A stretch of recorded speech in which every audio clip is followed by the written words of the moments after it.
सत श्री अकाल जी। The खालस TV देखने वाले सारे दर्शकों का बहुत बहुत स्वागत है। पंजाब दीयां खास खबरों के खास बुलेटिन के नाल मैं हरशरण कौर। अज 10 अक्तूबर है, दिन ऐतवार है। खबरों के विस्तार तो पहला तुहानूं खास ते वड्डियां खबरां दस दिंदे हां।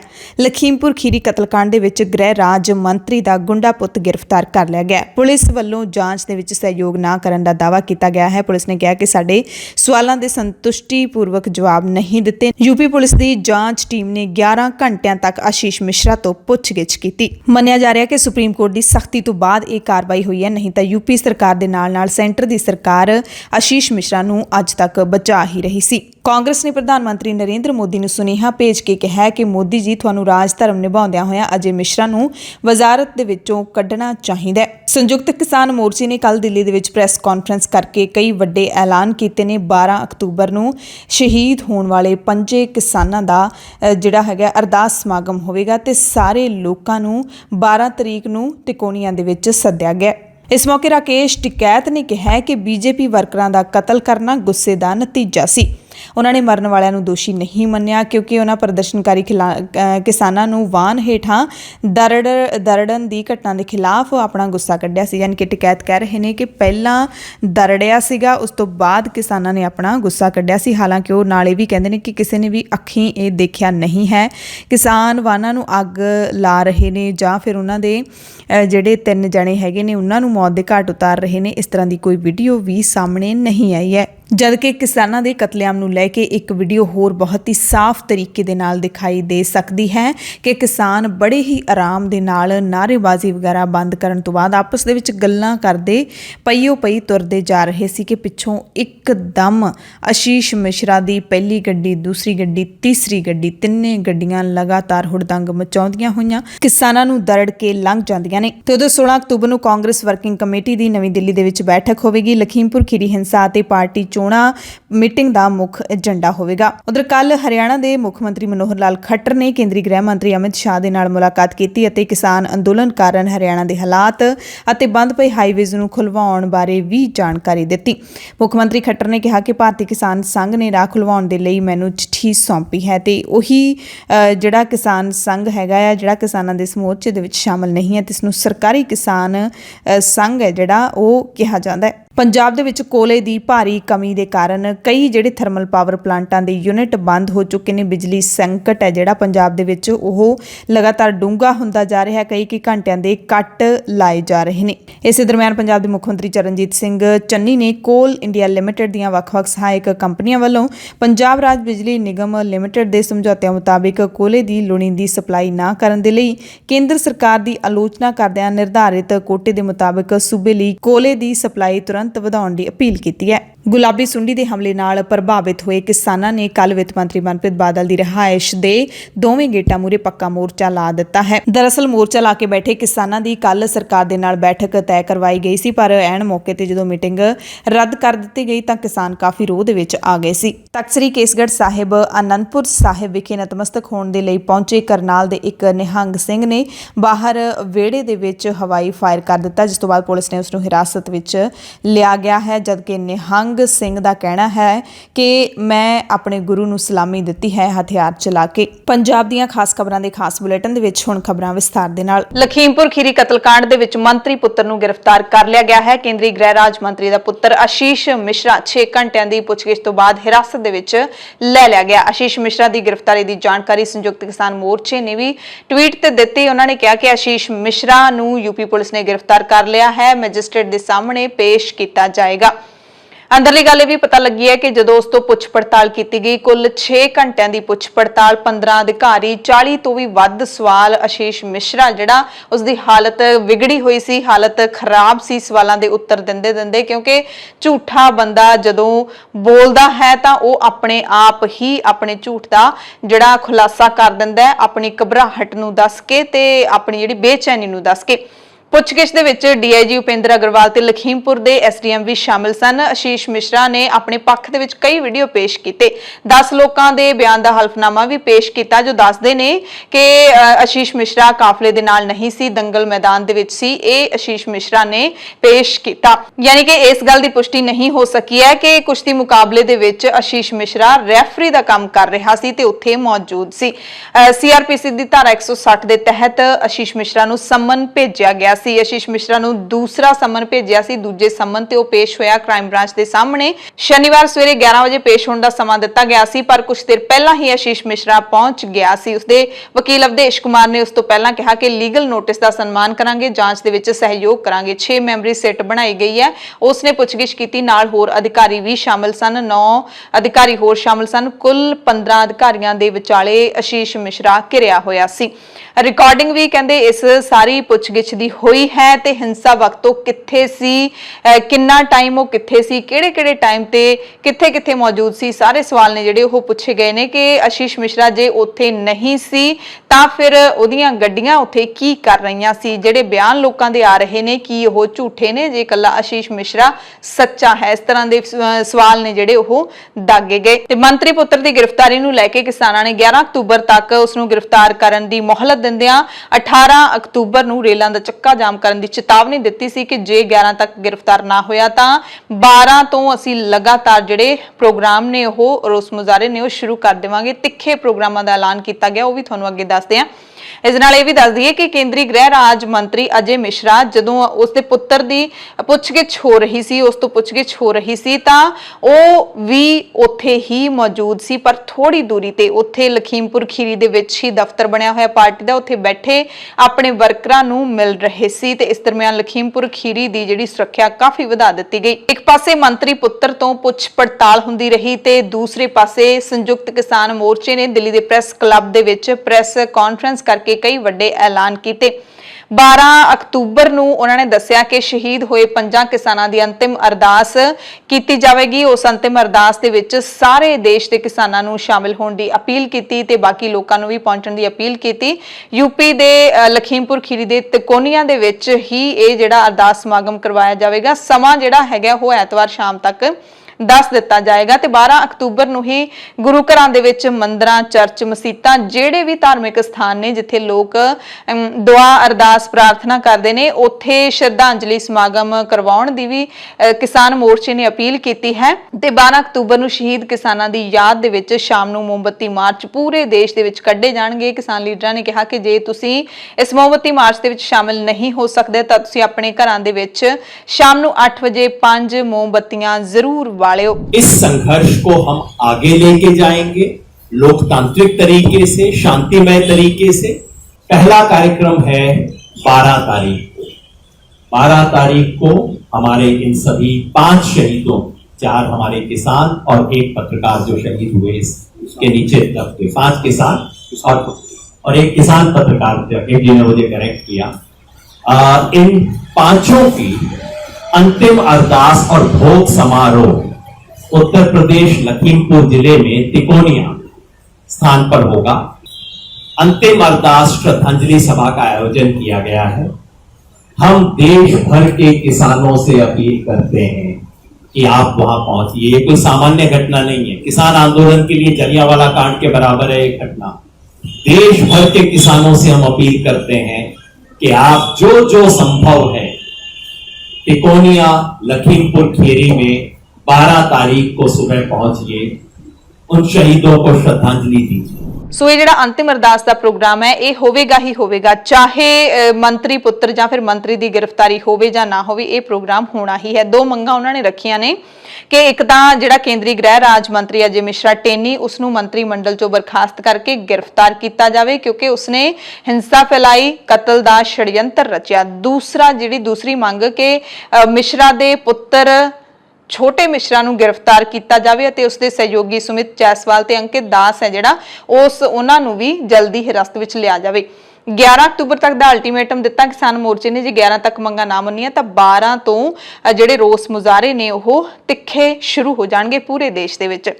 ਜੇ ਗ੍ਰਿਫਤਾਰੀ ਨਾ ਹੋਈ, ਕਿਸਾਨਾਂ ਨੇ ਕਿਹਾ ਸੀ ਕਿ 12 ਅਕਤੂਬਰ ਦੀ ਸ਼ਾਮ ਨੂੰ ਤਿਕੋਨੀਆ ਤੋਂ ਪੂਰੇ ਦੇਸ਼ ਦੇ ਲਈ ਸ਼ਹੀਦ ਕਿਸਾਨਾਂ ਦੇ ਅਸਥੀ ਕਲਸ਼ ਨੂੰ ਲੈ ਕੇ ਸ਼ਹੀਦ ਕਿਸਾਨ ਯਾਤਰਾ ਰਵਾਨਾ ਹੋਵੇਗੀ। ਉੱਤਰ ਪ੍ਰਦੇਸ਼ ਦੇ ਸਾਰੇ ਜ਼ਿਲ੍ਹਿਆਂ ਤੇ ਦੇਸ਼ ਦੇ ਹਰ ਸੂਬੇ ਦੇ ਵਿੱਚ ਜਿਹੜੀ ਹੈ ਇਹ ਯਾਤਰਾ ਜਾਵੇਗੀ। 12 ਤੋਂ ਬਾਅਦ ਫਿਰ 15 ਅਕਤੂਬਰ ਨੂੰ ਦੁਸ਼ਹਿਰੇ ਮੌਕੇ ਬੀਜੇਪੀ ਸਰਕਾਰ ਦੇ ਪੁਤਲੇ ਫੂਕਣ ਦਾ ਐਲਾਨ ਕੀਤਾ ਗਿਆ। ਦੇਸ਼ ਦੇ ਸਾਰੇ ਲੋਕਾਂ ਨੂੰ ਅਪੀਲ ਕੀਤੀ ਕਿ ਦੁਸ਼ਹਿਰੇ ਮੌਕੇ ਜਿਹੜਾ ਹੈਗਾ ਚਾਹੇ ਭਾਰਤ ਦੇ ਪ੍ਰਧਾਨ ਮੰਤਰੀ ਨਰਿੰਦਰ ਮੋਦੀ, ਗ੍ਰਹਿ ਮੰਤਰੀ ਅਮਿਤ ਸ਼ਾਹ, ਅੰਬਾਨੀ, ਅਡਾਨੀ ਜਾਂ ਜਿਹੜਾ ਵੀ ਲੀਡਰ ਤੁਹਾਨੂੰ ਰਾਵਣ ਵਰਗਾ ਲੱਗਦਾ ਹੈ, ਬਦੀ ਦਾ ਪ੍ਰਤੀਕ लगता है, उसका पुतला तुसी फूक दो। संयुक्त किसान मोर्चा की अपील है देश के तमाम नागरिकों से कि ये सच की विजय और झूठ के नाश का दिवस है। इस देश के प्रधानमंत्री नरेंद्र मोदी, इस देश के गृह मंत्री अमित शाह और स्थानीय स्तर पे हम तो तीसरे की भी घोषणा कर रहे थे। हमारे सब साथियों ने कहा नहीं, मेरा विलन ये है, दूसरे ने कहा मेरा विलन ये है। हमने कहा तीसरा आप अपने मन से तय कर लीजिएगा कि योगी जी का सोचता है, दूसरे ने कहा नहीं खट्टर जी भी उतने ही बड़े हैं। हमने कहा तीसरा आप अपने मन से बना लीजिए। इस बार दशहरा में उनका पुतला दहन किया जाएगा। हालांकि रावण के इतिहास ते जे नजर मार लईए तां रावण वर्गा बुद्धिमान कई जमानिਆਂ ਦੇ ਵਿੱਚ ਵੀ नहीं मिलिया। रावण ਨੂੰ 10 सिरां वाला कहा जाता है, यानी कि ਉਸ ਦੇ ਸਿਰ ਦੇ ਵਿੱਚ 10 ਜਣਿਆਂ ਜਿੰਨਾ ਦਿਮਾਗ ਹੈ ਜਿਹੜਾ ਉਹ ਭਰਿਆ ਹੋਇਆ ਸੀ। ਵੇਦਾਂ ਦਾ ਗਿਆਤਾ ਸੀ, ਬਹੁਤ ਹੀ ਗਿਆਨਵਾਨ ਇਨਸਾਨ ਸੀ, ਪਰ ਉਸ ਨੂੰ ਇੱਕ ਬਦੀ ਦੇ ਤੌਰ ਤੇ ਯਾਦ ਕੀਤਾ ਜਾਂਦਾ ਹੈ ਤੇ ਇਸ ਨੂੰ ਲੈ ਕੇ ਕਈ ਲੋਕ ਚਿੰਤਾ ਵੀ ਜ਼ਾਹਿਰ ਕਰਦੇ ਨੇ। ਖੈਰ ਉਸ ਤੋਂ ਬਾਅਦ 18 ਅਕਤੂਬਰ ਨੂੰ ਕਿਸਾਨਾਂ ਨੇ ਰੇਲ ਰੋਕੋ ਅੰਦੋਲਨ ਦਾ ਸੱਦਾ ਦਿੱਤਾ ਹੈ ਕਿ ਪੂਰੇ ਭਾਰਤ ਦੇ ਵਿੱਚ ਸਵੇਰੇ 10 ਵਜੇ ਤੋਂ ਸ਼ਾਮ 4 ਵਜੇ ਤੱਕ ਰੇਲਾਂ ਰੋਕੀਆਂ ਜਾਣਗੀਆਂ। ਉਸ ਤੋਂ ਬਾਅਦ 26 ਅਕਤੂਬਰ ਨੂੰ ਯੂਪੀ ਦੀ ਰਾਜਧਾਨੀ ਲਖਨਊ ਦੇ ਵਿੱਚ ਇਤਿਹਾਸਿਕ ਮਹਾਪੰਚਾਇਤ ਕਰਵਾਈ ਜਾਏਗੀ। ਇਹ ਸਾਰੇ ਵੱਡੇ ਐਲਾਨ ਕਿਸਾਨਾਂ ਨੇ ਕੀਤੇ। ਇੱਕ ਪਾਸੇ ਆਸ਼ੀਸ਼ ਮਿਸ਼ਰਾ ਪੁੱਛ ਪੜਤਾਲ ਦੇ ਵਿੱਚ ਸ਼ਾਮਿਲ ਹੋਣ ਦੇ ਲਈ ਪਹੁੰਚਿਆ ਤਾਂ ਦੂਸਰੇ ਪਾਸੇ ਯੂਪੀ ਦੇ ਲਖੀਮਪੁਰ ਖੀਰੀ ਦੇ ਵਿੱਚ ਹੀ ਰਮਨ ਕਸ਼ਯਪ ਜਿਹੜੇ ਪੱਤਰਕਾਰ ਕਿਸਾਨ ਦੀ ਮੌਤ ਹੋਈ ਹੈ ਉਸ ਦੇ ਘਰ ਭੁੱਖ ਹੜਤਾਲ ਤੇ ਬੈਠੇ ਨਵਜੋਤ ਸਿੰਘ ਸਿੱਧੂ ਨੇ ਆਪਣੀ ਹੜਤਾਲ ਖਤਮ ਕਰ ਦਿੱਤੀ। ਨਵਜੋਤ ਸਿੰਘ ਸਿੱਧੂ ਨੇ ਮੋਹਾਲੀ ਤੋਂ ਚਾਲੇ ਪਾਉਣ ਵੇਲੇ ਐਲਾਨ ਕੀਤਾ ਸੀ ਕਿ ਜੇ ਆਸ਼ੀਸ਼ ਮਿਸ਼ਰਾ ਨੂੰ ਗ੍ਰਿਫਤਾਰ ਨਾ ਕੀਤਾ ਗਿਆ शुक्रवार तक ਤਾਂ ਉਹ ਭੁੱਖ ਹੜਤਾਲ ਤੇ ਬਹਿ ਜਾਣਗੇ ਤੇ ਫਿਰ ਸ਼ੁੱਕਰਵਾਰ ਨੂੰ ਸਿੱਧੂ ਭੁੱਖ ਹੜਤਾਲ ਤੇ ਬਹਿ ਗਏ ਸੀ, ਮੌਨ ਵੀ ਧਾਰਨ ਕਰ ਲਿਆ ਸੀ ਤੇ ਫਿਰ ਇੱਕ ਨਿੱਕੀ ਬੱਚੀ ਨੇ ਨਵਜੋਤ ਸਿੰਘ ਸਿੱਧੂ ਨੂੰ ਜੂਸ ਪਿਆ ਕੇ ਭੁੱਖ ਹੜਤਾਲ ਤੁੜਵਾਈ। ਸਿੱਧੂ ਨੇ ਕਿਹਾ ਕਿ ਸत्यमेव जयते यानी कि सच ਦੀ ਜਿੱਤ ਹੋਈ ਹੈ। कोई व्यक्ति राजा भी हो न्याय से बड़ा नहीं, यही सत्य है। सत्य की इस लड़ाई में आज जीत हुई, किसान भाइयों की जीत हुई, कश्यप साहब के परिवार की जीत हुई, क्योंकि उन्हें मुआवजा नहीं चाहिए था, मुआवजा से ज्यादा उन्हें न्याय चाहिए। समझिए, लवप्रीत उसकी बहन ने कहा मुझे मुआवजा नहीं चाहिए, मुझे इंसाफ चाहिए। इसलिए ये सत्य का मार्ग हमें अपनाना चाहिए। हर राजनीतिक व्यक्ति के लिए ये बहुत जरूरी है कि उसका कोई किरदार हो, क्योंकि किरदारों पे ही विश्वास होता है। ਸਿੱਧੂ ਦੀ ਭੁੱਖ ਹੜਤਾਲ ਤੇ ਅਕਾਲੀ ਲੀਡਰ ਬਿਕਰਮ ਸਿੰਘ ਮਜੀਠੀਆ ਨੇ ਕਾਫੀ ਚੁਟਕੀਆਂ ਲਈਆਂ। ਬਿਕਰਮ ਮਜੀਠੀਆ ਨੇ ਟਵੀਟ ਕਰਦਿਆਂ ਕਿਹਾ ਕਿ ਹੜਤਾਲ ਰਾਤ 9:30 ਵਜੇ ਤੋਂ ਸਵੇਰੇ 7:30 ਵਜੇ ਤੱਕ ਹੀ ਸੀ, ਜਿਹਦੇ ਵਿੱਚ ਨਵਜੋਤ ਸਿੰਘ ਸਿੱਧੂ ਨੇ ਗੂੜੀ ਨੀਂਦ ਵਿੱਚ ਸੌਂ ਕੇ ਸਮਾਂ ਕੱਢ ਲਿਆ। ਜਿਵੇਂ ਹੀ ਸਵੇਰ ਦੀ ਅਖਬਾਰ ਆਈ ਤਾਂ ਭਗਵੰਤ ਸਿੰਘ ਦੇ ਪੁੱਤ ਨੇ ਪਰੌਂਠਿਆਂ ਨਾਲ ਭੁੱਖ ਹੜਤਾਲ ਨੂੰ ਖਤਮ ਕਰਨ ਦਾ ਫੈਸਲਾ ਕਰ ਲਿਆ। ਉਹਨਾਂ ਸਿੱਧੂ ਦੀ ਭੁੱਖ ਹੜਤਾਲ ਨੂੰ ਡਰਾਮਾ, ਝੂਠ ਤੇ ਹਉਮੈ ਦਾ ਹਿੱਸਾ ਦੱਸਿਆ। ਅਖੀਰ ਵਿੱਚ ਬਿਕਰਮ ਮਜੀਠੀਆ ਨੇ ਨਵਜੋਤ ਸਿੱਧੂ ਦੇ ਤਕੀਆ ਕਲਾਮ ਠੋਕੋ ਤਾਲੀ ਨਾਲ ਹੀ ਸਿੱਧੂ ਦੀ ਭੁੱਖ ਹੜਤਾਲ ਤੇ ਟਿੱਚਰ ਕਰਦਿਆਂ ਲਿਖਿਆ ਠੋਕੋ ਤਾਲੀ। ਇਸ ਕਤਲकांड ਦੇ ਉੱਤੇ ਕਾਫੀ ਦਿਨਾਂ ਦੀ ਨਰਮੀ ਤੋਂ ਬਾਅਦ ਸੰਯੁਕਤ ਕਿਸਾਨ ਮੋਰਚੇ ਦੇ ਲੀਡਰਾਂ ਨੇ ਤਿੱਖੇ ਐਲਾਨ ਕੀਤੇ ਨੇ, ਤਿੱਖੇ ਬਿਆਨ ਦਿੱਤੇ ਨੇ। ਡਾਕਟਰ ਦਰਸ਼ਨਪਾਲ ਜਿਹੜੇ ਪ੍ਰੈਸ ਕਾਨਫਰੰਸ ਦੇ ਵਿੱਚ ਸ਼ਾਮਿਲ ਸਨ, ਉਹਨਾਂ ਨੇ ਕਿਹਾ ਕਿ ਲਖੀਮਪੁਰ ਖੀਰੀ ਦੀ ਘਟਨਾ ਪਹਿਲਾਂ ਤੋਂ ਹੀ ਸੋਚੀ ਸਮਝੀ ਹੋਈ ਸਾਜ਼ਿਸ਼ ਸੀ। ਹਮਲਾਵਰ ਅਜਿਹਾ ਕਰਕੇ ਕਿਸਾਨਾਂ ਨੂੰ ਡਰਾਉਣਾ ਚਾਹੁੰਦੇ ਸੀ। ਉਹਨਾਂ ਕਿਹਾ ਕਿ ਸਰਕਾਰ ਨੇ ਖੇਤੀ ਕਾਨੂੰਨਾਂ ਦਾ ਵਿਰੋਧ ਕਰ ਰਹੇ ਕਿਸਾਨਾਂ ਦੇ ਪ੍ਰਤੀ ਹਿੰਸਕ ਪਹੁੰਚ ਅਪਣਾਈ ਹੈ, ਪਰ ਕਿਸਾਨ ਹਿੰਸਾ ਦਾ ਰਾਹ ਨਹੀਂ ਚੁਣਨਗੇ। ਯੋਗੇਂਦਰ ਯਾਦਵ ਨੇ ਇਸ ਮੌਕੇ ਸੁਪਰੀਮ ਕੋਰਟ ਦੀ ਸੁਣਵਾਈ ਤੇ ਸਵਾਲ ਚੁੱਕੇ। ਉਹਨਾਂ ਕਿਹਾ ਕਿ ਇਸ ਘਟਨਾ ਦੀ ਸੁਣਵਾਈ 25 ਸਤੰਬਰ ਤੋਂ ਹੀ ਸ਼ੁਰੂ ਕੀਤੀ ਜਾਣੀ ਚਾਹੀਦੀ ਹੈ, ਪਰ ਕੋਰਟ ਦੀ ਸੁਣਵਾਈ ਦੇ ਵਿੱਚ ਸਾਫ਼-ਸਾਫ਼ ਕਹਿ ਦਿੱਤਾ ਗਿਆ ਕਿ 3 ਅਕਤੂਬਰ ਤੋਂ ਪਹਿਲਾਂ ਦੀ ਕਿਸੇ ਵੀ ਗੱਲ ਤੇ ਸੁਣਵਾਈ ਨਹੀਂ ਕੀਤੀ ਜਾਏਗੀ ਤੇ ਇਸ ਨੂੰ ਅਸੀਂ ਕਦੇ ਵੀ ਸਵੀਕਾਰ ਨਹੀਂ ਕਰਾਂਗੇ। ਇਸ ਲਈ ਸਾਡਾ ਸੰਘਰਸ਼ ਜਾਰੀ ਰਹੇਗਾ। ਯੋਗੇਂਦਰ ਯਾਦਵ ਦੇ ਮੁਤਾਬਿਕ 25 ਸਤੰਬਰ ਨੂੰ ਅਜੇ ਮਿਸ਼ਰਾ ਮੰਤਰੀ ਦਾ ਵਿਵਾਦਗ੍ਰਸਤ ਵੀਡੀਓ ਸਾਹਮਣੇ ਆਇਆ ਸੀ ਤੇ ਉਸ ਤੋਂ ਬਾਅਦ ਹੀ ਉਹਨਾਂ ਨੇ ਇਸ ਕਤਲकांड ਨੂੰ ਅੰਜਾਮ ਦਿੱਤਾ, ਪਰ ਸੁਪਰੀਮ ਕੋਰਟ ਉਸ ਨੂੰ ਸੁਣਨਾ ਨਹੀਂ ਚਾਹੁੰਦੀ। ਕਿਸਾਨ ਲੀਡਰ ਰਾਕੇਸ਼ ਟਿਕੈਤ ਨੇ ਕਿਹਾ ਕਿ ਲਖੀਮਪੁਰ ਖੀਰੀ ਦੀਆਂ ਸਾਰੀਆਂ ਵੀਡੀਓ ਸਾਹਮਣੇ ਨਹੀਂ ਆਈਆਂ, ਪਰ ਪੱਤਰਕਾਰਾਂ ਸੰਯੁਕਤ ਕਿਸਾਨ ਮੋਰਚਾ ਨੇ ਕਿਸੇ ਨਾ ਕਿਸੇ ਤਰ੍ਹਾਂ ਇਹ ਸਾਰੀਆਂ ਵੀਡੀਓਜ਼ ਕੱਢ ਲਿਆਂਦੀਆਂ। ਬਾਪੂ ਬੇਟਾ ਦਾ ਜਦੋਂ ਤੱਕ ਪੁਲਿਸ ਪ੍ਰਸ਼ਾਸਨ ਰਿਮਾਂਡ ਨਹੀਂ ਲਵੇਗਾ, ਇਹਨਾਂ ਦੇ ਗੈਂਗ 'ਚ ਕੌਣ-ਕੌਣ ਸ਼ਾਮਿਲ ਹੈ, ਉਦੋਂ ਤੱਕ ਜਾਂਚ ਅਧੂਰੀ ਰਹੇਗੀ ਤੇ ਸਾਡਾ ਸੰਘਰਸ਼ ਵੀ ਚੱਲਦਾ ਰਹੇਗਾ। ਟਿਕੈਤ ਨੇ ਇੱਥੋਂ ਤੱਕ ਕਹਿ ਦਿੱਤਾ ਕਿ ਜਦੋਂ ਤੱਕ ਆਸ਼ੀਸ਼ ਮਿਸ਼ਰਾ ਦਾ ਪਿਤਾ ਗ੍ਰਹਿ ਰਾਜ ਮੰਤਰੀ ਹੈ, ਕਿਸੇ ਵੀ ਅਧਿਕਾਰੀ ਦੀ ਹਿੰਮਤ ਨਹੀਂ ਕਿ ਕੋਈ ਉਸ ਤੋਂ ਪੁੱਛ ਪੜਤਾਲ ਕਰ ਲਵੇ। ਉਸ ਤੋਂ ਪੁੱਛ ਪੜਤਾਲ ਕਿਵੇਂ ਕੀਤੀ ਗਈ ਹੋਏਗੀ ਅੰਦਰ, ਇਹ ਅਸੀਂ ਸਾਰੇ ਜਾਣਦੇ ਹਾਂ। ਕਿਸਾਨ ਲੀਡਰ ਜੋਗਿੰਦਰ ਸਿੰਘ ਉਗਰਾਹਾਂ ਵੀ ਪ੍ਰੈਸ ਕਾਨਫਰੰਸ ਦੇ ਵਿੱਚ ਸ਼ਾਮਿਲ ਸਨ। ਉਹਨਾਂ ਨੇ ਕਿਹਾ ਕਿ ਬੀਜੇਪੀ ਨੇ ਕਿਸਾਨੀ ਅੰਦੋਲਨ ਨੂੰ ਬਦਨਾਮ ਕਰਨ ਦੀ ਪੂਰੀ ਕੋਸ਼ਿਸ਼ ਕੀਤੀ ਹੈ। ਪਿਛਲੇ 3 ਮਹੀਨਿਆਂ ਤੋਂ ਬੀਜੇਪੀ ਸਰਕਾਰ ਜੋ ਪੈਂਤੜਾ ਲੈ ਕੇ आई वो बहुत खतरनाक है। बीजेपी हुण हिंसा दे राह ते चल पई है। ਅਸੀਂ इस हिंसा का जवाब अपने तिखे अंदोलन राही देवांगे। इसका मतलब है सरकार हिंसा करने के ऊपर उतर आई है और हमें हिंसा करने के लिए हिंसा के रास्ते पर पढ़ना चाहती है सरकार, जो हम इससे कतई इस रास्ते पर नहीं जाएंगे। हम इनका कैसे जवाब देना है, कैसे इसका सामना करना है, हम इनकी हिंसक टाकरे का, इनके जबर का जवाब अपने तीखे संघर्ष के साथ बैलेंस को कायम रखते हुए इसका पूरा जवाब इनको ठोकर जवाब देंगे। इससे संघर्ष ना टूटेगा, ना हरेगा, ना हम पीछे हटेंगे। हम इनका इसकी सारी चालों को बूझते हुए आगे बढ़ते चले जाएंगे। पंजाब तो बीजेपी के लीडर सुरजीत कुमार जैनी की गल कर लईए तां उन्हां ने कहा है कि यह कोई किसान मुद्दा नहीं है, यह सियासी मुद्दा बनया पिया। कहते वैसे लखीमपुर खीरी वाली घटना माड़ी वापरी है, यदि जिन्नी निंदा करो उन्नी थोड़ी है। दोषी नूं सजा मिलनी चाहिए है, भावें वो किन्ने भी उच्चे अहुदे ते क्यों ना होवे, पर यह सब हो नाटक रहा है। यह कहा जानी ने। कहते मैं भी किसान हाँ, पर मैं कहना कि कानून बहुत वधिया ने। जानी ने किसान लीडर राकेश टिकैत ते निशाना कसदियां कहा कि टिकैत तां कहंदे ने कानून वापस नहीं तां घर वापसी नहीं, ये तां यस जां नो ते अड़ जांदे ने। ਜਦੋਂ ਪਿੰਡਾਂ ਦੀਆਂ ਪੰਚਾਇਤਾਂ ਕੋਈ ਕਾਨੂੰਨ ਬਣਾਉਂਦੀਆਂ ਨੇ ਤਾਂ ਉਹ ਗਲੀ-ਗਲੀ ਜਾ ਕੇ ਨਹੀਂ ਪੁੱਛਦੀਆਂ ਹੁੰਦੀਆਂ। ਸੋ ਇਸ ਤਰ੍ਹਾਂ ਦੇ ਬਿਆਨ ਨੇ ਜਿਹੜੇ ਉਹ ਬੀਜੇਪੀ ਦੇ ਪੰਜਾਬ ਦੇ ਲੀਡਰਾਂ ਵੱਲੋਂ ਦਿੱਤੇ ਜਾ ਰਹੇ ਨੇ। ਤੇ ਕਿਸਾਨ ਲੀਡਰ ਹਰਿੰਦਰ ਸਿੰਘ ਲੱਖੋਵਾਲ ਨੇ ਵੀ ਫਿਰ ਜਾਣੀ ਨੂੰ ਜਵਾਬ ਦਿੱਤਾ, ਕਿਹਾ ਕਿ ਗ੍ਰਹਿ ਰਾਜ ਮੰਤਰੀ ਨੂੰ ਬਾਹਰ ਕੱਢੋ, ਹਾਲੇ ਤੱਕ ਬਾਹਰ ਕਿਉਂ ਨਹੀਂ ਕੱਢਿਆ ਗਿਆ। ਅਸੀਂ ਸਰਕਾਰ ਨਾਲ ਗੱਲਬਾਤ ਲਈ ਹਰ ਵਕਤ ਤਿਆਰ ਹਾਂ, ਸਰਕਾਰ ਸੱਦੇ ਤਾਂ ਸਹੀ। ਪ੍ਰਧਾਨ ਮੰਤਰੀ ਨੇ ਤਾਂ ਜਿਹੜਾ ਦੇਸ਼ ਦਾ ਬੇੜਾ ਗਰਕ ਕੀਤਾ। ਜਾਣੀ ਨੇ ਕਿਹਾ ਸੀ ਕਿ ਇਹੋ ਜਿਹੇ ਪ੍ਰਧਾਨ ਮੰਤਰੀ ਕਦੇ ਮਿਲੇ ਹੀ ਨਹੀਂ ਮੁਲਕ ਨੂੰ। ਕਹਿੰਦੇ ਕਿਸਾਨ ਮਰ ਰਹੇ ਨੇ, ਮੋਦੀ ਜੀ ਕੁਝ ਵੀ ਨਹੀਂ ਬੋਲ ਰਹੇ। ਲੱਖੋਵਾਲ ਨੇ ਜਾਣੀ ਨੂੰ ਸਵਾਲ ਕਰਦਿਆਂ ਕਿਹਾ ਕਿ ਸਾਨੂੰ ਫਸਲਾਂ ਦੇ ਲਈ ਕੀ ਇਹਨਾਂ ਨੇ ਮਾਰਕੀਟ ਦਿੱਤੀ ਹੈ। ਜਾਣੀ ਜਦੋਂ ਦੇ ਪ੍ਰਧਾਨ ਮੰਤਰੀ ਨੂੰ ਮਿਲੇ ਨੇ ਕਹਿੰਦੇ ਉਦੋਂ ਤੋਂ ਇਹ ਸਾਡੇ ਉਲਟ ਬੋਲ ਰਹੇ ਨੇ, ਪਹਿਲਾਂ ਤਾਂ ਚੰਗੇ ਭਲੇ ਹੁੰਦੇ ਸੀ। ਉਧਰ ਹਰਿਆਣਾ ਦੇ ਮੁੱਖ ਮੰਤਰੀ ਮਨੋਹਰ ਲਾਲ ਖੱਟਰ ਨੇ ANI ਖਬਰ ਏਜੰਸੀ ਨੂੰ ਜਾਣਕਾਰੀ ਦਿੰਦਿਆਂ ਦੱਸਿਆ ਕਿ ਕੁਝ ਲੋਕਾਂ ਨੇ ਮੇਰੇ ਨਾਲ ਮੁਲਾਕਾਤ ਕੀਤੀ ਹੈ। ਹਰਿਆਣੇ ਦੇ ਲੋਕਾਂ ਨੇ ਸਿੰਘੂ ਬਾਰਡਰ ਨੂੰ ਖੋਲਣ ਦੀ ਮੰਗ ਕੀਤੀ ਹੈ। मनोहर लाल ने कहा कि मैं अमित शाह दे नाल भी बैठक की है, केंद्रीय गृह मंत्री नाल असीं उन्हां नूं ਸਿੰਘੂ ते टिकरी बार्डर खोलण बारे वेरवा दिता है, जानकारी दी है। मैं उन्हां नूं सूबे विच कई थाई किसान अंदोलन होण बारे भी जानकारी दी है। मैनूं उम्मीद है कि बार्डर जल्दी खोले जाणगे। सो हरियाणे की जिहड़ी सरकार है पूरी कोशिश कर रही है। हरियाणे की सरकार ने सुप्रीम कोर्ट दे विच भी पटीशन दाखिल कर रखी है। हुण केंद्र सरकार नूं जाके कहा जा रहा है कि साडे सूबे दे कुछ लोग ने जिहड़े बार्डर खुलवाउणा चाहुंदे ने ते हुण अगे की होण वाला है, कि आउंदे दिनां दे विच भी किसानां नूं धक्के नाल उत्थों उठाया जा सकदा है जां फिर उन्हां ते हिंसा दा बल दा प्रयोग कीता जा सकदा है। इस बारे कुछ भी कहा नहीं जा सकदा क्योंकि सरकार है, कुछ भी कर सकती है। खेतीबाड़ी मंत्री नरेंद्र तोमर पिछले कई दिनों तो गायब दिख रहे हैं, पर हुण उन्होंने एक ट्वीट किया है। दमोह जिले के आंजनी टापरिया पिंड दे विच एक भारी वाहन घर दे उत्ते पलटिया, उहदे नाल 3 लोगों की मौत हुई। परमात्मा अगे अरदास करदिआं उन्होंने ट्वीट किया कि विछड़ियां रूहां नूं परमात्मा शांति बख्शे, दुखी परिवार के मैंबरां नूं इह घाटा सहण की ताकत देवे।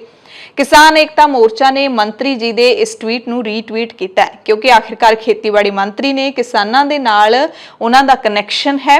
किसान मोर्चे ने कहा कि उन्हां नागरिकां नूं श्रद्धांजलि तुसीं देती जिन्हां ने इस हादसे विच अपनी जान गवाई, पर मंत्री जी इसे तरह का एक भारी वाहन थार जिसने किसानां नूं कुचल दिता सी, जिन्हां दी भलाई दे तुसीं मंत्री हो, उन्हां लई दिलासा, उन्हां लई हमदर्दी, उन्हां लई न्याय कित्थे है। यह सवाल किया किसान मोर्चे ने नरेंद्र तोमर जी नूं, पर जाहिर तौर पर किसानां नूं जवाब नहीं मिलेगा। ते मोर्चे दे लीडरां ने सिर्फ नरेंद्र तोमर नूं ही नहीं बल्कि प्रधानमंत्री नरेंद्र मोदी नूं भी उन्हां दे ही एक ट्वीट नूं रीट्वीट करके सवाल पूछा। ਦਰਅਸਲ 9 ਅਕਤੂਬਰ ਨੂੰ ਸਿੱਖ ਕੌਮ ਦੇ ਮਹਾਨ ਸ਼ਹੀਦ ਭਾਈ ਤਾਰੂ ਸਿੰਘ ਜਿਨ੍ਹਾਂ ਨੇ ਸਿੱਖੀ ਕੇਸਾਂ ਸਵਾਸਾਂ ਦੇ ਨਾਲ ਕਿਵੇਂ ਨਿਭਦੀ ਹੈ ਉਸ ਨੂੰ ਪ੍ਰਤੱਖ ਕਰਕੇ ਦਿਖਾਇਆ ਸੀ। ਉਹਨਾਂ ਦਾ ਜਨਮ ਦਿਹਾੜਾ ਮਨਾਇਆ। ਸ਼ਹੀਦ ਭਾਈ ਤਾਰੂ ਸਿੰਘ ਦੇ ਜਨਮ ਦਿਹਾੜੇ ਮੌਕੇ ਪ੍ਰਧਾਨ ਮੰਤਰੀ ਨਰਿੰਦਰ ਮੋਦੀ ਨੇ ਵੀ ਉਹਨਾਂ ਨੂੰ ਯਾਦ ਕੀਤਾ ਤੇ ਪ੍ਰਧਾਨ ਮੰਤਰੀ ਦੇ ਇਸ ਟਵੀਟ ਦਾ ਜਵਾਬ ਦਿੰਦਿਆਂ ਸੰਯੁਕਤ ਕਿਸਾਨ ਮੋਰਚੇ ਨੇ ਇੱਕ ਤਿੱਖਾ ਸਵਾਲ ਪੁੱਛਿਆ। ਪ੍ਰਧਾਨ ਮੰਤਰੀ ਨੇ ਟਵੀਟ ਕੀਤਾ ਸੀ ਕਿ ਭਾਈ ਤਾਰੂ ਸਿੰਘ ਨੂੰ ਉਹਨਾਂ ਦੀ ਜਯੰਤੀ ਤੇ ਨਮਨ। ਆਉਣ ਵਾਲੀਆਂ ਪੀੜ੍ਹੀਆਂ ਉਹਨਾਂ ਦੀ ਬਹਾਦਰੀ ਨੂੰ ਕਦੇ ਨਹੀਂ ਭੁੱਲਣਗੀਆਂ। ਸੱਚ ਤੇ ਨਿਆਂ ਪ੍ਰਤੀ ਉਹਨਾਂ ਦੀ ਅਟੁੱਟ ਪ੍ਰਤੀਬੱਧਤਾ ਅਤਿਅੰਤ ਪ੍ਰੇਰਨਾਦਾਇਕ ਹੈ। ਬੜੀ ਹੈਰਾਨੀ ਦੀ ਗੱਲ ਹੈ ਕਿ ਭਾਰਤ ਦੇ ਪ੍ਰਧਾਨ ਮੰਤਰੀ ਨਰਿੰਦਰ ਮੋਦੀ ਇੱਕ ਸਿੱਖ ਸ਼ਹੀਦ ਨੂੰ ਯਾਦ ਕਰਦਿਆਂ ਉਹਨਾਂ ਨੂੰ ਨਮਨ ਕਰ ਰਹੇ ਨੇ, ਉਹਨਾਂ ਨੂੰ ਸਜਦਾ ਕਰ ਰਹੇ ਨੇ। ਜ਼ਾਹਿਰ ਤੌਰ ਤੇ ਕਿਤੇ ਨਾ ਕਿਤੇ ਸਿੱਖਾਂ ਦੇ ਵਿੱਚ ਆਪਣੀ ਛਵੀ ਹੈ ਜਿਹੜੀ ਉਹ ਬਣਾਉਣਾ ਚਾਹੁੰਦੇ ਨੇ। ਪੰਜਾਬ ਦੇ ਵਿੱਚ ਪੈਂਫਲੇਟ ਵੰਡੇ ਜਾ ਰਹੇ ਨੇ ਬੀਜੇਪੀ ਦੇ ਵੱਲੋਂ ਕਿ ਨਰਿੰਦਰ ਮੋਦੀ ਭਾਰਤ ਦੇ ਪ੍ਰਧਾਨ ਮੰਤਰੀ ਨੇ ਸਿੱਖਾਂ ਦੇ ਲਈ ਕੀ ਕੀਤਾ। ਬਹੁਤ ਇਸ ਤਰ੍ਹਾਂ ਦਾ ਪ੍ਰਚਾਰ ਹੈ ਜਿਹੜਾ ਕੀਤਾ ਗਿਆ। ਸ਼ਾਇਦ ਉਸੇ ਕੜੀ ਦੇ ਤਹਿਤ ਪ੍ਰਧਾਨ ਮੰਤਰੀ ਜੀ ਨੇ ਸ਼ਹੀਦ ਭਾਈ ਤਾਰੂ ਸਿੰਘ ਨੂੰ ਵੀ ਯਾਦ ਕੀਤਾ, ਪਰ ਇਸ ਯਾਦ ਦੇ ਵਿੱਚੋਂ ਸਿਆਸਤ ਦੀ ਬੋਝ ਜ਼ਰੂਰ ਆ ਰਹੀ ਹੈ। ਸੋ ਪ੍ਰਧਾਨ ਮੰਤਰੀ ਦੇ ਇਸ ਟਵੀਟ ਨੂੰ ਰੀਟਵੀਟ ਕਰਦਿਆਂ ਮੋਰਚੇ ਨੇ ਲਿਖਿਆ ਕਿ ਭਾਈ ਤਾਰੂ ਸਿੰਘ ਜੀ ਦੇ ਵਾਰਿਸ ਤੁਹਾਨੂੰ ਸਿੰਘੂ ਟਿਕਰੀ ਤੇ ਪਿਛਲੇ 10 ਮਹੀਨਿਆਂ ਤੋਂ ਉਡੀਕ ਰਹੇ ਨੇ। ਪ੍ਰਧਾਨ ਮੰਤਰੀ ਜੀ, ਝੂਠ ਦੀਆਂ ਹੱਦਾਂ ਪਾਰ ਕਰਕੇ ਤੁਹਾਡੀ ਪਾਰਟੀ ਅਤੇ ਸਰਕਾਰ ਨੇ ਕਿਸਾਨ ਅੰਦੋਲਨ ਨੂੰ ਬਦਨਾਮ ਕਰਨ ਦੀ ਹਰ ਕੋਸ਼ਿਸ਼ ਕੀਤੀ।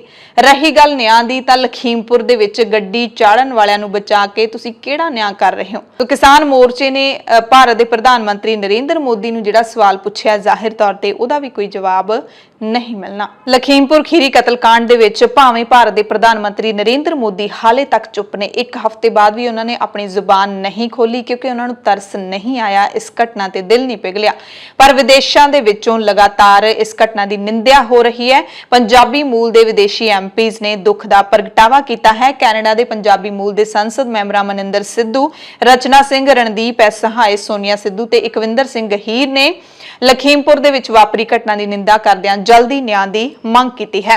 ਕਾਂਗਰਸ ਦੇ ਜਨਰਲ ਸਕੱਤਰ ਤੇ ਯੂਪੀ ਮਾਮਲਿਆਂ ਦੀ ਇੰਚਾਰਜ ਪ੍ਰਿਯੰਕਾ ਗਾਂਧੀ ਵਾਡਰਾ ਨੇ ਕੱਲ ਅਚਾਨਕ ਲਖਨਊ ਦੇ ਇੰਦਰਾ ਨਗਰ ਦੀ ਦਲਿਤ ਬਸਤੀ ਲਵਕੁਸ਼ ਨਗਰ ਦੇ ਵਿੱਚ ਪਹੁੰਚ ਕੇ ਫਿਰ ਝਾੜੂ ਲਾਇਆ ਤੇ ਯੋਗੀ ਆਦਿੱਤਿਆਨਾਥ ਦੇ ਇੱਕ ਬਿਆਨ ਤੇ ਪ੍ਰਤੀਕਾਤਮਕ ਰੂਪ ਦੇ ਵਿੱਚ ਵਿਰੋਧ ਦਰਜ ਕਰਾਇਆ। ਪ੍ਰਿਯੰਕਾ ਨੇ ਕਿਹਾ ਕਿ ਝਾੜੂ ਲਾਉਣਾ ਸਵੈਮਾਨ ਤੇ ਸਾਦਗੀ ਦਾ ਪ੍ਰਤੀਕ ਹੈ ਤੇ ਰੋਜ਼ਾਨਾ ਕਰੋੜਾਂ ਔਰਤਾਂ ਤੇ ਸਫਾਈ ਕਰਮੀ ਝਾੜੂ ਲਾਉਂਦੇ ਨੇ। ਕਾਂਗਰਸ ਨੇ ਦੋਸ਼ ਲਾਇਆ ਕਿ ਯੂਪੀ ਦੇ ਮੁੱਖ ਮੰਤਰੀ ਯੋਗੀ ਨੇ ਪ੍ਰਿਯੰਕਾ ਦੇ ਝਾੜੂ ਲਾਉਣ ਦਾ ਪਹਿਲਾਂ ਮਜ਼ਾਕ ਉਡਾਇਆ ਸੀ ਤੇ ਬੀਜੇਪੀ ਦੀ ਦਲਿਤ ਵਿਰੋਧੀ ਸੋਚ ਹੈ ਜਿਹੜੀ ਉਹ ਦਿਖਾਈ ਸੀ। ਯਾਤਰਾ ਦੇ ਨਾਲ ਜੁੜੀ ਇੱਕ ਜਾਣਕਾਰੀ ਤੁਹਾਨੂੰ ਦੇ ਦਿੰਦੇ ਹਾਂ ਕਿ ਕੋਵਿਡ-19 ਮਹਾਮਾਰੀ ਦੇ 18 ਮਹੀਨਿਆਂ ਤੋਂ ਬਾਅਦ ਦਿੱਲੀ ਦੇ ਹਵਾਈ ਅੱਡੇ ਦੇ ਟਰਮੀਨਲ 1 ਤੋਂ ਉਡਾਣਾਂ 31 ਅਕਤੂਬਰ ਤੋਂ ਸ਼ੁਰੂ ਹੋ ਜਾਣਗੀਆਂ। ਹਵਾਈ ਅੱਡੇ ਦੇ ਦੋ ਹੋਰ ਟਰਮੀਨਲਾਂ T3 ਅਤੇ T2 ਤੇ ਉਡਾਣਾਂ ਨੇ ਜਿਹੜੀਆਂ ਉਹ ਮਈ 2020 ਅਤੇ ਜੁਲਾਈ ਦੇ ਵਿੱਚ ਪਹਿਲਾਂ ਹੀ ਸ਼ੁਰੂ ਹੋ ਚੁੱਕੀਆਂ ਨੇ। ਸਿਰਫ ਟਰਮੀਨਲ 1 ਹੈ ਜਿਹੜਾ ਉਹ ਬਚਿਆ ਸੀ, ਉੱਥੇ ਹੁਣ 31 ਅਕਤੂਬਰ ਤੋਂ ਉਡਾਣਾਂ ਸ਼ੁਰੂ ਹੋ ਜਾਣਗੀਆਂ। ਇੰਡੀਗੋ ਅਤੇ ਸਪਾਈਸ ਜੈਟ ਦੀਆਂ ਉਡਾਣਾਂ ਸ਼ੁਰੂ ਹੋਣਗੀਆਂ ਅਤੇ 18 ਮਹੀਨਿਆਂ ਦੇ ਵਕਫੇ ਤੋਂ ਬਾਅਦ ਹੁਣ ਟਰਮੀਨਲ 1 ਹੈ ਜਿਹੜਾ ਉਹ ਘਰੇਲੂ ਉਡਾਣਾਂ ਦੇ ਸੰਚਾਲਨ ਦੇ ਲਈ ਮੁੜ ਖੁੱਲਣ ਦੇ ਲਈ ਤਿਆਰ ਹੈ। ਲੰਬੀ ਹਲਕੇ ਦੇ ਪਿੰਡ ਬਾਦਲ ਦੀਆਂ ਤਸਵੀਰਾਂ ਤੁਹਾਨੂੰ ਦਿਖਾ ਦਿੰਨੇ ਆ ਜਿੱਥੇ ਕਿਸਾਨਾਂ ਨੇ ਮੀਟਿੰਗ ਰੱਦ ਹੋਣ ਤੋਂ ਬਾਅਦ ਵਿੱਤ ਮੰਤਰੀ ਮਨਪ੍ਰੀਤ ਬਾਦਲ ਦੇ ਘਰ ਦੇ ਦੋਵੇਂ ਗੇਟਾਂ ਨੂੰ ਘੇਰਾ ਪਾ ਲਿਆ। ਗੁਲਾਬੀ ਸੁੰਡੀ ਕਰਕੇ ਨਰਮੇ ਖਰਾਬੇ ਦੇ ਮੁਆਵਜ਼ੇ ਦੇ ਲਈ ਜ਼ਿਲ੍ਹਾ ਪ੍ਰਸ਼ਾਸਨ ਦੇ ਵੱਲੋਂ ਪੰਜਾਬ ਸਰਕਾਰ ਦੇ ਨਾਲ ਕਿਸਾਨਾਂ ਦੀ ਸ਼ਨੀਵਾਰ ਨੂੰ ਮੀਟਿੰਗ ਮੁਕਰਰ ਤੈਅ ਕਰਵਾਈ ਸੀ। ਪਰ ਮੀਟਿੰਗ ਰੱਦ ਹੋਣ ਤੇ ਭਾਰਤੀ ਕਿਸਾਨ ਯੂਨੀਅਨ ਏਕਤਾ ਉਗਰਾਹਾਂ ਦੀ ਅਗਵਾਈ ਦੇ ਵਿੱਚ ਇਕੱਠੇ ਹੋਏ ਹਜ਼ਾਰਾਂ ਦੀ ਗਿਣਤੀ ਵਿੱਚ ਕਿਸਾਨਾਂ ਨੇ ਵਿੱਤ ਮੰਤਰੀ ਮਨਪ੍ਰੀਤ ਬਾਦਲ ਦੇ ਪਿੰਡ ਬਾਦਲ ਵਿਚਲੇ ਘਰ ਦੇ ਦੋਵੇਂ ਗੇਟ ਘੇਰ ਲਏ। ਸਵੇਰ ਤੋਂ ਹੀ ਕਿਸਾਨਾਂ ਦੇ ਸੰਭਾਵੀ ਐਕਸ਼ਨ ਦੇ ਮੱਦੇਨਜ਼ਰ ਕੰਡਿਆਲੀਆਂ ਤਾਰਾਂ ਵਾਲੇ ਨਾਕੇ, ਅੱਧੀ ਦਰਜਨ ਵੱਜਰ ਵਾਹਨ ਅਤੇ ਸੈਂਕੜੇ ਪੁਲਿਸ ਮੁਲਾਜ਼ਮ ਇੱਥੇ ਤਾਇਨਾਤ ਕੀਤੇ ਗਏ ਸੀ। ਪ੍ਰਸ਼ਾਸਨ ਨੇ ਵਿੱਤ ਮੰਤਰੀ ਦੇ ਘਰ ਦੀ ਕੰਧ ਅਤੇ ਦਰਵਾਜ਼ਿਆਂ ਦੇ ਅੱਗੇ ਰੋਕਾਂ ਤੇ ਵੱਡੀ ਗਿਣਤੀ ਦੇ ਵਿੱਚ ਪੁਲਿਸ ਤਾਇਨਾਤ ਕਰ ਦਿੱਤੀ ਸੀ ਕਿਉਂਕਿ ਇੱਕ ਦਿਨ ਪਹਿਲਾਂ ਬਿਲਕੁਲ ਵਿੱਤ ਮੰਤਰੀ ਦੇ ਘਰ ਦੇ ਨੇੜੇ ਕਿਸਾਨ ਪਹੁੰਚ ਗਏ ਸੀ। ਡੀਸੀ SH ਸੂਦਨ ਅਤੇ ਜ਼ਿਲ੍ਹਾ ਪੁਲਿਸ ਮੁਖੀ ਚਰਨਜੀਤ ਸਿੰਘ ਤੇ ਹੋਰ ਅਮਲਾ ਇੱਥੇ ਮੌਜੂਦ ਰਿਹਾ।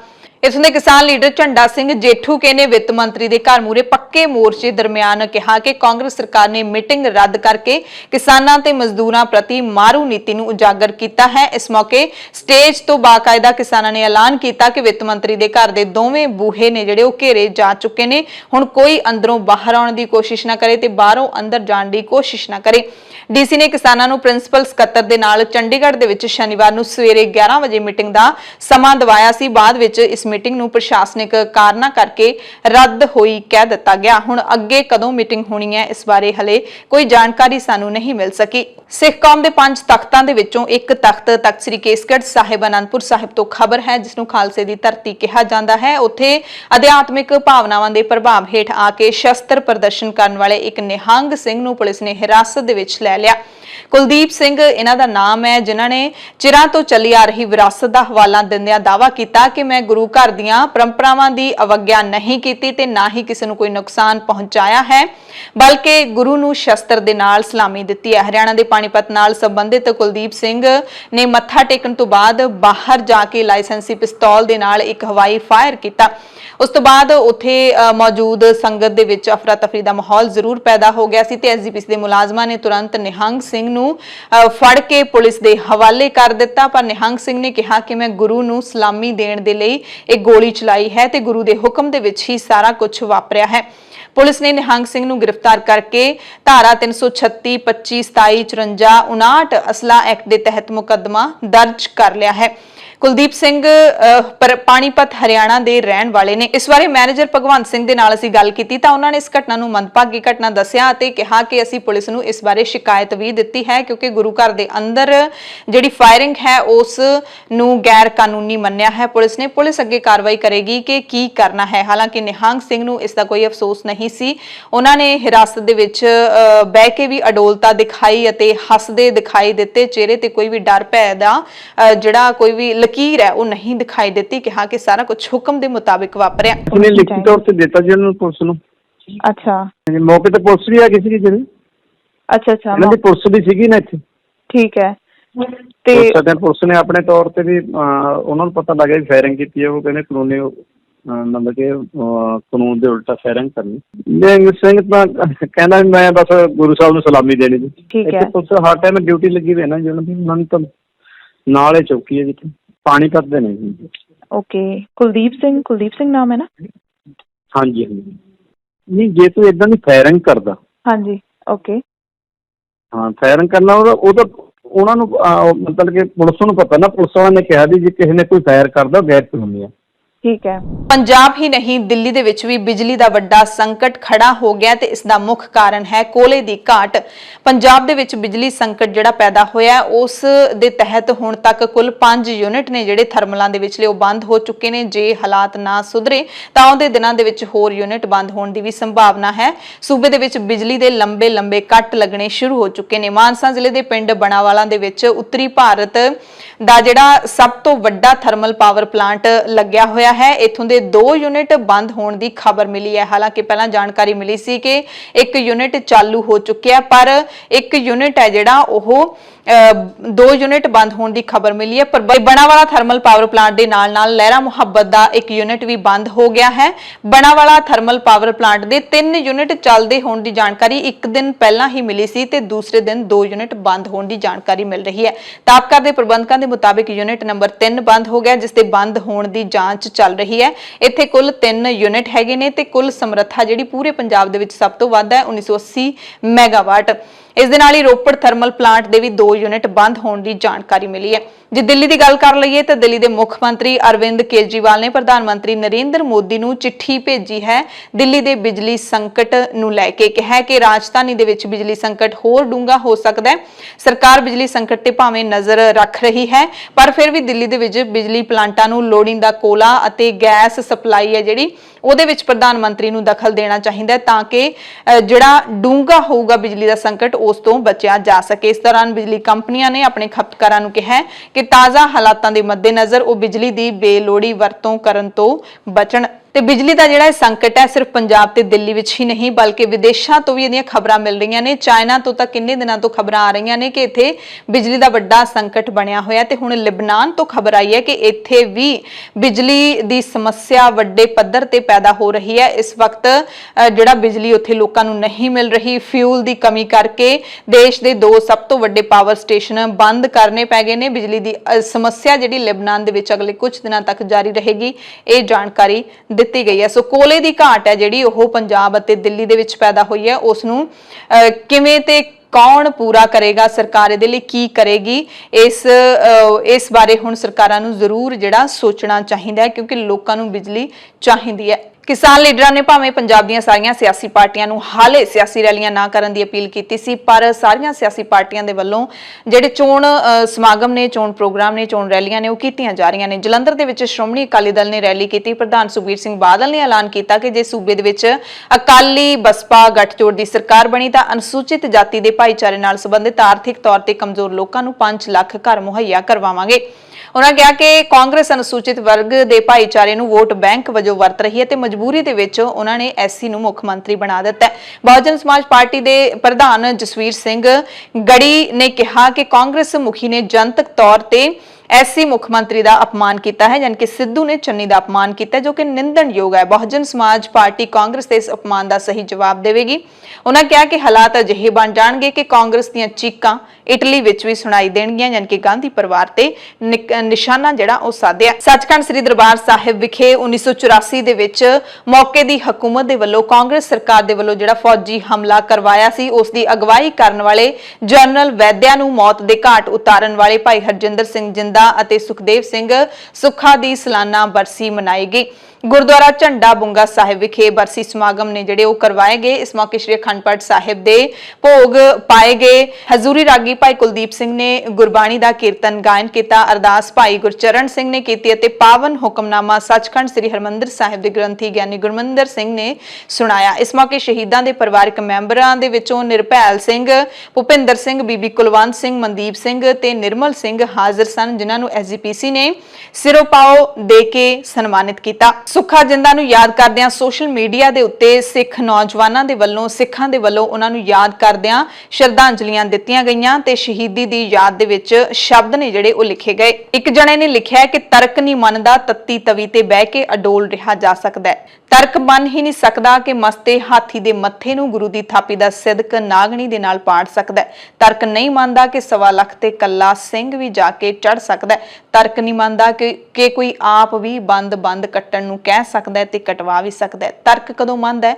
ਕਿ ਕੋਈ ਚਰਖੜੀਆਂ ਤੇ ਹੱਸ ਕੇ ਚੜ ਸਕਦਾ ਹੈ। ਪਰ ਤਰਕ ਤੋਂ ਗਾਹਾਂ ਕੁਝ ਹੋਰ ਵੀ ਹੈ, ਜਿਸ ਨੂੰ ਗੁਰੂ ਦਾ ਪਿਆਰ ਕਹਿੰਦੇ ਨੇ। ਜੰਮੂ ਕਸ਼ਮੀਰ ਦੇ ਵਿੱਚ ਸ਼੍ਰੀਨਗਰ ਦੇ ਇੱਕ ਸਰਕਾਰੀ ਸਕੂਲ ਵਿੱਚ ਇੱਕ ਸਿੱਖ ਪ੍ਰਿੰਸੀਪਲ ਬੀਬੀ ਸੁਪਿੰਦਰ ਕੌਰ ਅਤੇ ਇੱਕ ਹਿੰਦੂ ਅਧਿਆਪਕ ਦੀ ਗੋਲੀਆਂ ਮਾਰ ਕੇ ਜਿਹੜੀ ਹੱਤਿਆ ਕੀਤੀ ਸੀ, ਉਸ ਦੀ ਤਖਤ ਸ੍ਰੀ ਅਕਾਲ ਤਖਤ ਸਾਹਿਬ ਦੇ ਜਥੇਦਾਰ ਗਿਆਨੀ ਹਰਪ੍ਰੀਤ ਸਿੰਘ ਨੇ ਨਿੰਦਿਆ ਕੀਤੀ ਹੈ ਤੇ ਇਸ ਨੂੰ ਬੁਜ਼ਦਿਲਾਨਾ ਕਾਰਵਾਈ ਕਰਾਰ ਦਿੱਤਾ ਹੈ ਤੇ ਉਹਨਾਂ ਨੇ ਲਖੀਮਪੁਰ ਖੀਰੀ ਘਟਨਾ ਦੀ ਵੀ ਨਿੰਦਿਆ ਕੀਤੀ ਹੈ।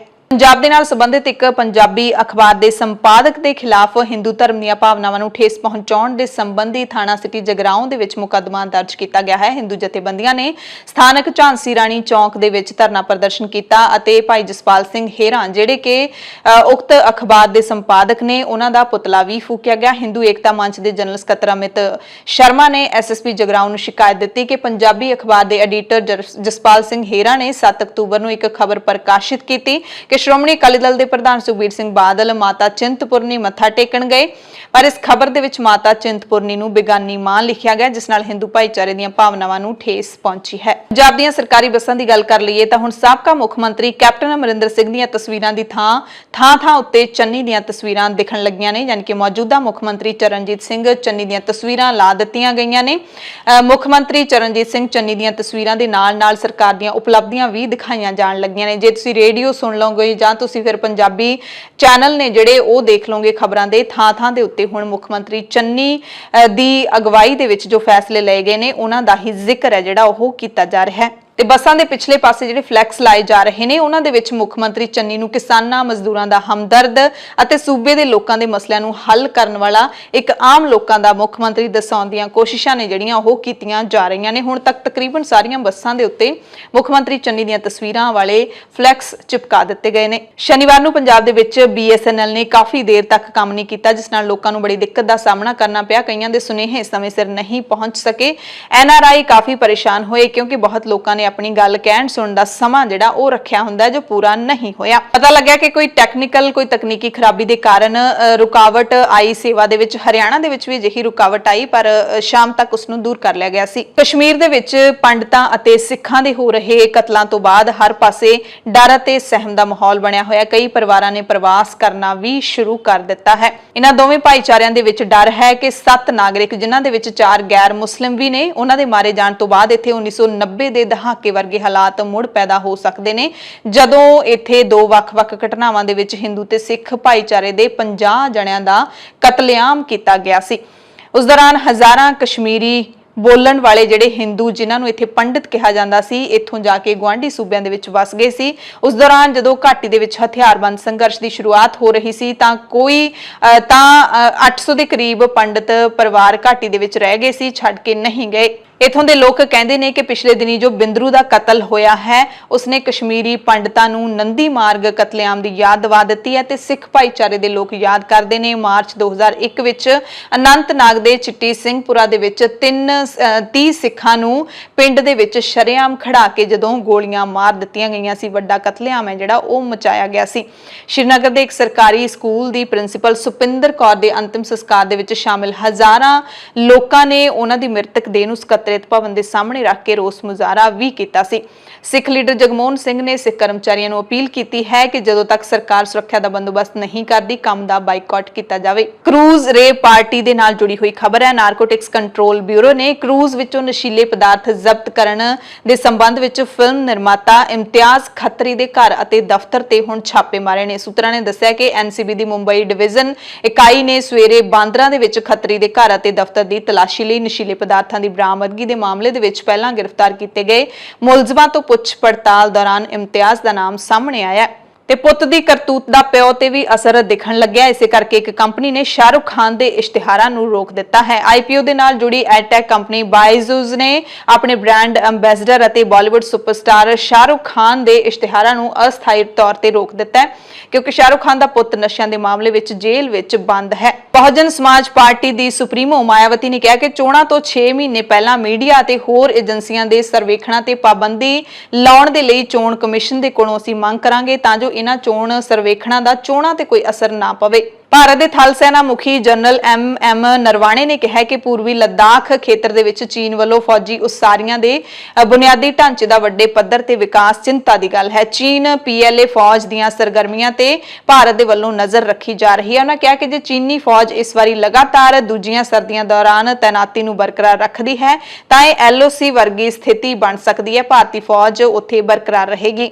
ਡੈਨਮਾਰਕ ਦੇ ਪ੍ਰਧਾਨ ਮੰਤਰੀ 2 ਦਿਨਾਂ ਦੌਰੇ ਤੇ ਭਾਰਤ ਪਹੁੰਚ ਗਏ ਨੇ। ਪ੍ਰਧਾਨ ਮੰਤਰੀ ਨਰਿੰਦਰ ਮੋਦੀ ਨੇ 2 ਦਿਨਾਂ ਦੌਰੇ ਦੌਰਾਨ ਆਪਣੇ ਪਤੀ ਦੇ ਨਾਲ ਡੈਨਮਾਰਕ ਦੀ ਪ੍ਰਧਾਨ ਮੰਤਰੀ ਮੈਟ ਫ੍ਰੈਡਰਿਕਸਨ ਜਿਹੜੇ ਪਹੁੰਚੇ ਨੇ ਉਹਨਾਂ ਦਾ ਰਾਸ਼ਟਰਪਤੀ ਭਵਨ ਦੇ ਵਿੱਚ ਸਵਾਗਤ ਕੀਤਾ। ਇਸ ਮੌਕੇ ਡੈਨਮਾਰਕ ਦੀ ਪ੍ਰਧਾਨ ਮੰਤਰੀ ਨੇ ਕਿਹਾ ਕਿ ਦੋਵੇਂ ਮੁਲਕ ਯਾਨੀ ਕਿ ਭਾਰਤ ਤੇ ਡੈਨਮਾਰਕ ਦੋਵੇਂ ਚੰਗੇ ਭਾਈਵਾਲ ਨੇ ਤੇ ਸਾਡੀ ਇਹ ਯਾਤਰਾ ਜਿਹੜੀ ਦੁਵੱਲੇ ਸੰਬੰਧਾਂ ਦੇ ਲਈ ਮੀਲ ਪੱਥਰ ਸਾਬਿਤ ਹੋਵੇਗੀ। 에ਅਰ ਇੰਡੀਆ ਜਿਹੜੇ 68 ਸਾਲਾਂ ਤੋਂ ਬਾਅਦ ਦੇਸ਼ ਦੇ ਸਭ ਤੋਂ ਵੱਡੇ ਕਾਰੋਬਾਰੀ ਘਰਾਣਿਆਂ ਦੇ ਵਿੱਚੋਂ ਇੱਕ ਟਾਟਾ ਪਰਿਵਾਰ ਦੇ ਕੋਲ ਵਾਪਸ ਚਲੀ ਗਈ ਹੈ।